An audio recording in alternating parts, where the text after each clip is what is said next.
Hello guys, कैसे हो आप सब। उम्मीद करता हूँ अच्छे होगे, बढ़िया होगे। इस वीडियो में मैं आपको बताऊंगा कि टारगेट एंड स्टॉप लॉस क्या होता है। तो चलिए मैं आपको अपना लैपटॉप स्क्रीन पर लेकर चलता हूँ और आपको समझाता हूँ कि टारगेट एंड स्टॉप लॉस क्या होता है। तो चलिए वीडियो को शुरू करते हैं। तो दोस्तों, मैं अभी अपने लैपटॉप की स्क्रीन पर आ चुका हूँ और अब मैं आपको बताऊंगा कि टारगेट एंड स्टॉप लॉस क्या होता है। तो उसके लिए सबसे पहले मैं यहाँ पर ट्रेडिंग व्यू को यूज करता हूँ, तो इसलिए मैं ट्रेडिंग व्यू को ओपन कर लेता हूँ जिसमें मैं आपको समझा सकूँ कि टारगेट एंड स्टॉप लॉस क्या होता है। और अगर आप भी ट्रेडिंग व्यू को यूज करना सीखना चाहते हो कि ट्रेडिंग व्यू को कैसे यूज करना है, ये जो टूल्स दिख रहे हैं आपको, इन्हें कैसे यूज करते हैं, तो इसके ऊपर मैंने ऑलरेडी अपने यूट्यूब चैनल पे वीडियो अपलोड कर रखा है। वहां से आप मेरी उन वीडियोस को देख सकते हो। ओके, सो अब मैं यहाँ पर आपको समझाता हूँ कि टारगेट एंड स्टॉप लॉस क्या होता है। टारगेट एंड स्टॉप लॉस का मतलब होता है कि सबसे पहले आपका कैपिटल कितना है, आपके कैपिटल में से ही टारगेट एंड स्टॉप लॉस निकलता है।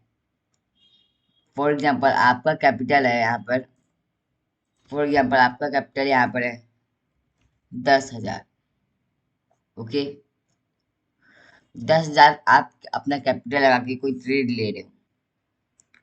तो जैसे आपने कोई ट्रेड ले लिया, फिर उस ट्रेड में से आप कितना चाहते हो कि अगर आपके अपोजिट मार्केट जाए, आपके फेवर में ना जाए, तो आप मार्केट को कितना देना चाहते हो, उसे ही हम स्टॉप लॉस कहते हैं। फॉर एग्जाम्पल आपने 10,000 रुपये लगाया है और आप ऑप्शन ट्रेडिंग कर रहे हैं और उसमें आप चाहते हैं कि आप 500 से 1,000 रुपये, 500 से 1,000 रुपये आप एक स्टॉक को दो। ओके, आपका कैपिटल 10,000 है और आपके कैपिटल में से ही आपका स्टॉप लॉस निकलेगा। आपका कैपिटल 10,000 रुपये है और उसमें से आप मार्केट को कितना देना चाहते हो अगर मार्केट आपके फेवर में ना जाए। फॉर एग्जाम्पल आपने यहाँ पर एक ऊपर का ट्रेड ले रखा है, अपसाइड का आपने यहाँ पर ट्रेड ले रखा है। ओके, लेकिन अगर मार्केट आपके फेवर में ना जाके नीचे की तरफ में आ गया, तो ये भी तो हो सकता है कि मार्केट आपके फेवर में ना जाए और नीचे आ सके। ओके, तो अगर आपकी मार्केट मार्केट अगर आपके फेवर में ना नहीं जाता, तो आप मार्केट को कितना दोगे, इसे ही हम स्टॉप लॉस कहते हैं। सो आपको समझ में आ गया होगा कि स्टॉप लॉस क्या होता है। अब मैं आपको टारगेट समझाता हूँ कि टारगेट क्या होता है। टारगेट का मतलब होता है कि जैसे कि आपको पूरा कैपिटल है, उस कैपिटल में से आप कितना स्टॉप लॉस दे रहे हो मार्केट को, मतलब कि अगर मार्केट आपके फेवर में नहीं जा रहा तो आप कितना दे रहे हो। और आप मार्केट को इतना, अगर आपके फेवर में नहीं जाता है, आपके अपोजिट में चला जाता है मार्केट, तो आप इतना देना चाहते हो मार्केट को 500 से 1,000 रुपये एक ट्रेड में। ओके, अगर आप ऑप्शन ट्रेडिंग कर रहे हो तो।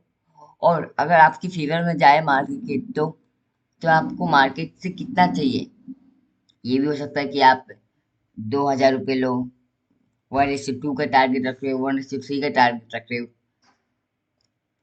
कहने का मतलब इतना है कि आपका जो कैपिटल है उसमें से आप मार्केट को इतना दे रहे हो। अगर आपके फेवर में नहीं जाता, 500 से 1,000 रुपये आप मार्केट को दे रहे हो अगर मार्केट आपके फेवर में नहीं जाता है।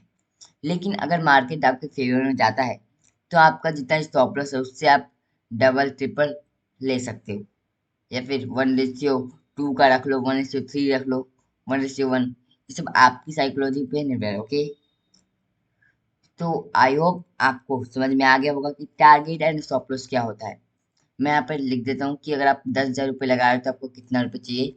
फॉर एग्जाम्पल मैं यहाँ पर 2,000 से 3,000 लिख देता हूँ कि 1:1, 1:2, 1:3 आप अपने हिसाब से रख सकते हो। जो आपका स्टॉप लॉस है, बस इतना ध्यान रखना कि आपका जो स्टॉप लॉस है उस उससे आप दोस्तों आपको डबल या फिर ट्रिपल का टारगेट रखना, क्योंकि आप इतना दे रहे हो तो आपको इतना लेना तो बनता है। ओके, सो गाइज आपको आई होप समझ में आ गया होगा कि टारगेट एंड स्टॉप लॉस क्या होता है। अगर आपको टारगेट एंड स्टॉप लॉस समझ में आ गया, तो हमारी वीडियो को एक बार लाइक कर दें और हमारे चैनल पर पहली बार आए हो तो चैनल को सब्सक्राइब करके जो बेल आइकन का बटन है उसे ऑल पे सेट कर दो, क्योंकि मैं ऐसी मज़ेदार वीडियोस के टॉपिक्स अपने यूट्यूब चैनल पे अपलोड करता रहता हूँ।